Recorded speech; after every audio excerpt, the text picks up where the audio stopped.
Hey les bambins, j'espère que vous allez bien, en tout cas moi ça va nickel.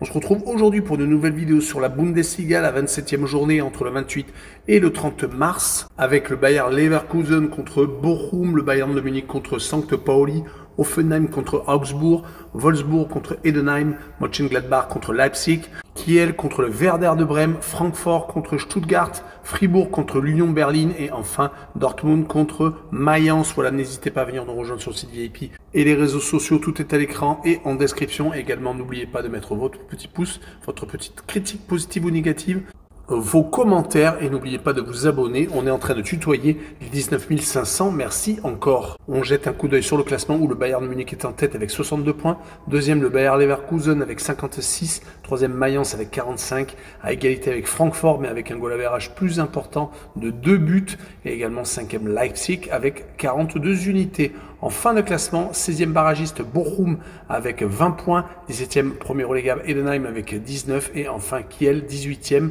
promu malheureusement, et donc avec 17 points seulement. Et on attaque avec le Bayer Leverkusen contre Bochum, le second contre le 16e. Il y a 36 points d'écart entre les deux équipes. Le champion en titre a mis fin à une série de 3 défaites consécutives. Cela n'était pas arrivé depuis quasiment 2 ans. S'inclinant 2 fois contre le Bayern de Munich sans marquer de but en plus. 5 buts marqués, 0 encaissés. Et donc étant éliminé en 8e de finale de cette C1, et ils avaient également perdu au milieu contre le Werder de Brême à la maison. Mais cette victoire 4-3 contre Stuttgart permet au Bayer de garder 6 points de retard seulement sur le Bayern de Munich et donc d'avoir encore l'espoir d'être champion. Mais quand on voit le goal average entre les deux formations, plus 51 pour le Bayern et plus 26 pour Leverkusen, cela va être très compliqué. Ça a fait 7 points d'avance pour moi. Mais ils vont jouer contre Bochum qui vient de gagner un match amical lors de la trêve internationale. Mais les résultats sont beaucoup trop irréguliers à la maison. Ils ont tendance à s'incliner comme lors des 2 dernières réceptions contre Hoffenheim et Francfort. Mais ils avaient réussi l'exploit de s'imposer 3-2 contre le Bayern de Munich. Ils restaient même sur 3 matchs sans défaite à l'extérieur.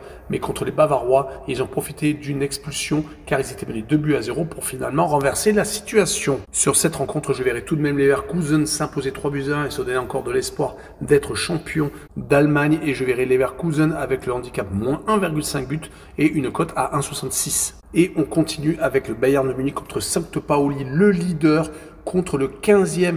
Il y a 37 points d'écart entre les deux formations. Le Bayern de Munich vient de se faire accrocher par l'Union Berlin. Cela fait la 2e contre-performance consécutive car ils avaient perdu à la maison contre Bochum. Mais on rappelle qu'ils sont qualifiés pour les quarts de finale de la C1 car ils ont éliminé le Bayer Leverkusen au tour précédent. Ils n'ont plus que 6 points d'avance sur leur dauphin. Mais quand on voit qu'à la maison, en Bundesliga, à part ce revers contre Bochum, ils n'avaient pas été accrochés depuis le 28 septembre et c'était contre Leverkusen. Sinon, beaucoup de buts marqués, quasiment 3 voire 4 en moyenne.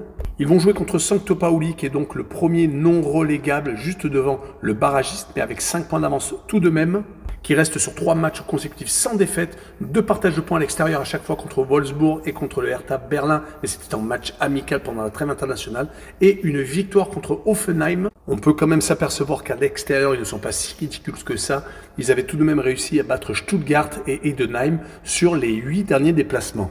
Sur cette rencontre, je verrai quand même le Bayern de Munich s'imposer 3-0 et je verrai les leaders actuels marquer le plus de 2,5 buts sur le match à une cote à 1,73. Et on continue avec Hoffenheim contre Augsburg, le 14e qui reçoit le 9e. Il y a 12 points d'écart entre les deux équipes. Hoffenheim reste sur une défaite à St. Pauli avant la trêve internationale. Dommage, car ils avaient réussi à enchaîner 4 matchs consécutifs sans défaite, s'imposant à l'extérieur 2 fois contre le Werder de Brême et contre Bochum, et se faisant accrocher à la maison contre Stuttgart et contre Heidenheim. Mais c'est une équipe qui est très à l'aise à l'extérieur, plus malheureusement qu'à la maison, où ils ont tendance à enchaîner les matchs sans victoire. Si on prend toute compétition confondue depuis 9 rencontres, malheureusement, c'est 0 victoire. Ils vont jouer en plus contre Augsbourg, qui est certes 9e, mais qui enchaîne les très belles prestations sur les 6 dernières rencontres. 0 défaite, 3 matchs nuls et 3 victoires. Mais quand on voit qu'ils ont réussi à remporter leurs 2 derniers déplacements à Mönchengladbach et à Dortmund, 1-0 et sans prendre de but, Je les vois donc s'imposer à l'extérieur 1-0 avec la double chance N2 et le moins de 3,5 buts sur le match. Le match suivant est Wolfsburg contre Heidenheim. Wolfsburg est actuellement 8e alors qu'Heidenheim est malheureusement premier relégable. Il y a quand même 19 points d'écart entre les deux équipes. Wolfsburg vient de perdre à Augsbourg, mais c'est une équipe qui est très en forme actuellement, comme je viens de le dire juste avant. Wolfsburg n'a gagné qu'une seule fois lors des 5 dernières rencontres, toutes compétitions confondues. Ils ont été éliminés de la Coupe d'Allemagne par Leipzig et ils ont réussi à s'imposer, mais c'était juste à l'extérieur au Werder de Brême. Sinon, à la maison, c'est plutôt compliqué. 4 matchs nuls consécutifs, mais c'était contre des équipes comme Kiel, Bochum et St. Pauli, d'où la déception. Et ils avaient quand même accroché le Bayer Leverkusen 0-0 à la maison. Leur adversaire du soir est Heidenheim, qui est pour l'instant donc relégable, qui a réussi à s'imposer contre Kiel lors du dernier match, qui a réussi également à prendre 5 points sur les 12 derniers possibles. Cela faisait longtemps que ça n'était pas arrivé. Ils vont espérer donc accrocher quelque chose en déplacement. Et sur ce match-là, je verrai bien un but partout entre les deux formations et avec le moins de 3 buts sur le match et une cote à 1,67. Et on enchaîne avec Mönchengladbach contre Leipzig, le 7e contre le 5e. 2 points d'écart seulement entre les deux formations. Les deux clubs veulent participer à la prochaine Coupe d'Europe, même si Leipzig veut accéder à la Champions League. En tout cas, Mönchengladbach n'est pas si loin que ça. Ils ne sont qu'à 5 points de Francfort qui est 4e pour l'instant. Donc Leipzig est barragiste et quand on voit leurs derniers résultats, il y a beaucoup trop de matchs nuls. 6 sur les 9 dernières rencontres, 2 victoires mais une seule défaite, ce qui est plutôt positif. Mais c'était à la maison contre Mayence. Là, ils viennent de gagner Dortmund lors du dernier week-end. Cela fait même 2 rencontres qui ne prennent plus de buts.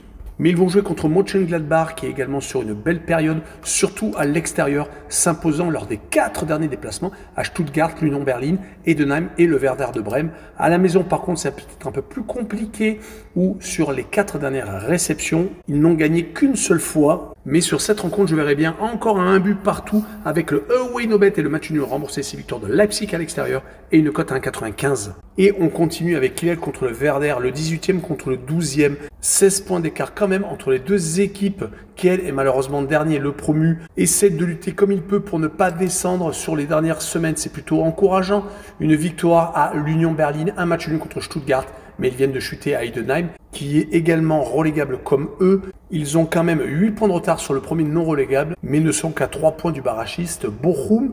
Mais ils vont jouer contre une équipe qui est vraiment également mal en point. Le Werder de Brême, malgré sa victoire à Leverkusen, qui a été une véritable surprise. Car autour de cette victoire, sur les 6 dernières rencontres, il y a tout de même 5 défaites, prenant en plus beaucoup de buts. Donc sur cette rencontre contre Kiel, je vois bien un 2 buts partout entre deux formations qui sont malheureusement mal en point, avec les deux équipes qui marquent quand même et une cote à 1,59. Le match suivant est Francfort contre Stuttgart, le 4e contre le 10e. Il y a 8 points d'écart entre les deux équipes. Francfort a réussi à se qualifier pour les quarts de finale de l'Europa League, éliminant l'Ajax d'Amsterdam gagnant à l'aller et retour, mettant 6 buts au total. Malheureusement, Bundesliga, malgré leur 4e place, les résultats sont plutôt contrastés. 3 défaites consécutives contre le Bayern de Munich, Leverkusen et contre l'Union Berlin. Heureusement, ils ont réussi à se rattraper contre le barragiste Bochum, s'imposant à l'extérieur. Cette opposition contre Stuttgart va être très importante, qui a également beaucoup de mal, surtout à la maison, depuis mi-février, s'inclinant contre Wolfsburg, le Bayern de Munich et le Bayer Leverkusen. Certes, le calendrier a été assez chargé. Ils sont par contre totalement différents à l'extérieur, où ils viennent d'accrocher 2 matchs nuls après avoir également gagné à Dortmund. Mais sur cette rencontre, je verrai quand même Francfort s'imposer 2 buts à 1 avec le draw no bet et le pari remboursé 6 matchs nuls et une cote à 1,82. Le match suivant est Fribourg contre l'Union Berlin. Fribourg est 6e alors que l'Union Berlin est 13e. Il y a 15 points d'écart entre les deux équipes. Fribourg ne perd plus en ce moment depuis 7 rencontres. Ils n'ont plus donc goûté à la défaite. 4 victoires et 3 matchs nuls. Mais les 3 matchs nuls ont été consécutifs car ils ont été accrochés par Augsbourg contre Leipzig et à Mayence. Mais c'était quand même des équipes très en forme. Ils ont quand même réussi à faire 6 clean sheets dans cette série. Ils vont jouer contre une équipe de l'Union Berlin qui n'a pas perdu lors des 2 derniers matchs, créant l'exploit en gagnant à Francfort et faisant match nul également contre le Bayern de Munich. Ils sont en train de s'extirper peut-être de la zone rouge avec 7 points d'avance sur le barragiste et 8 sur le premier relégable, d'où l'importance de ce déplacement à Fribourg. Mais sur ce match-là, je vois Fribourg s'imposer 2 buts à 0 avec le 6e du classement qui marque le plus de 1,5 but sur le match et une cote à 2,17. Et on finira avec Dortmund contre Mayence. Dortmund est actuellement 11e alors que Mayence est 3e. Il y a 10 points d'écart entre les deux équipes. Dortmund vient de s'incliner une fois de plus à l'extérieur à Leipzig cette fois-ci. Leur bilan sur les 10 dernières rencontres en Bundesliga est plutôt médiocre. 3 victoires seulement et quand même 6 défaites. D'où d'ailleurs leur place au milieu de tableau. Ils sont quand même éloignés de la relégation avec 15 points d'avance.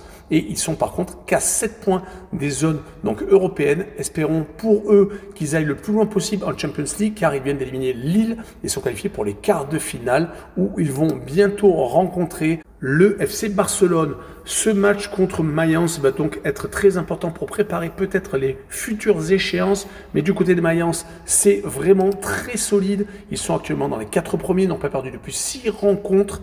Ils ont réussi à accrocher sur cette période de match nul et 4 succès dont un à Leipzig, 2-1, d'où leur très belle 3e place où pour l'instant ils sont qualifiés pour la prochaine Champions League. C'est pour cette raison que je verrai Mayence s'imposer 2-1 à Dortmund et je verrai Mayence marquer le plus de 0,5 buts sur le match pour assurer le coup avec une cote à 1,45. Voilà, on en a fini avec cette vidéo. N'hésitez pas à venir nous rejoindre. Ciao les bambins!